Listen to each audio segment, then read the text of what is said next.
dito. Simple lang mga message ko.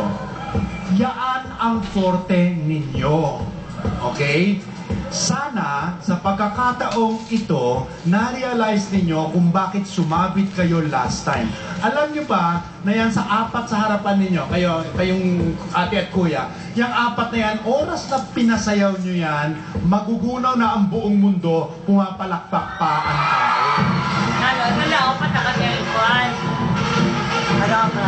Oo, ito lang, apat siya na, wawaray. Naiba ang dancing is fun because of your charm. At your charm comes from dancing, which you make so much fun.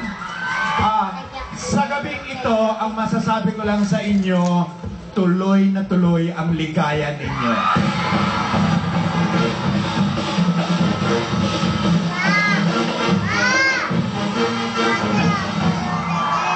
Dancing is fun. Hindi ko talaga akalain na today makikita ko kayo ulit. I remember the night you lost, hindi talaga ako nakatulog.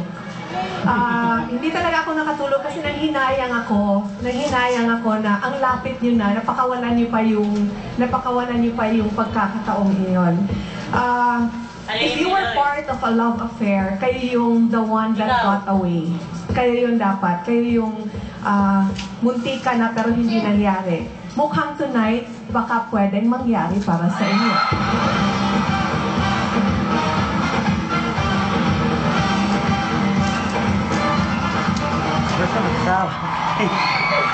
Dancing is fun. Ang cute ninyo. I love you. You're so cute.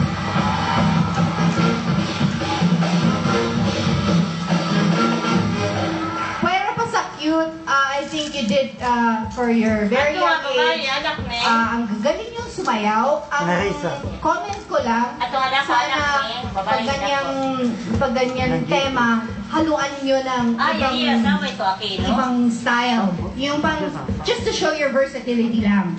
Other than that, I think you're really good and you're part of my top 2 choices!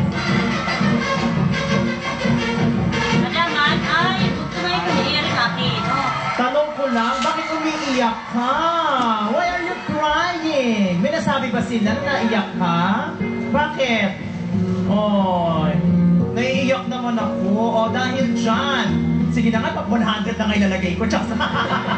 Hindi.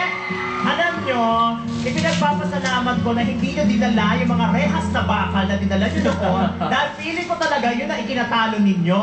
Hindi ako nag-judge nung napanood ko na kayo sa TV. Sabi ko, sad talaga ako dahil feeling ko maliligwak kayo, naligwak nga kayo. Pero bumalik kayo at ipinakita ninyo na karapat dapat kayong tawagin talentadong Pinoy. At natutuwa ako dahil meron kayong pinakitang tapon-tapon doon, School of Dancing. Kayo na, maganon!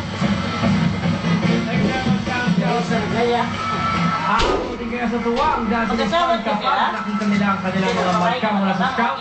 We will reveal their scores in just a bit. Kaya huwag kayong bibitaw dahil magbabalik ang Talentadong Pinoy. Make it or break it!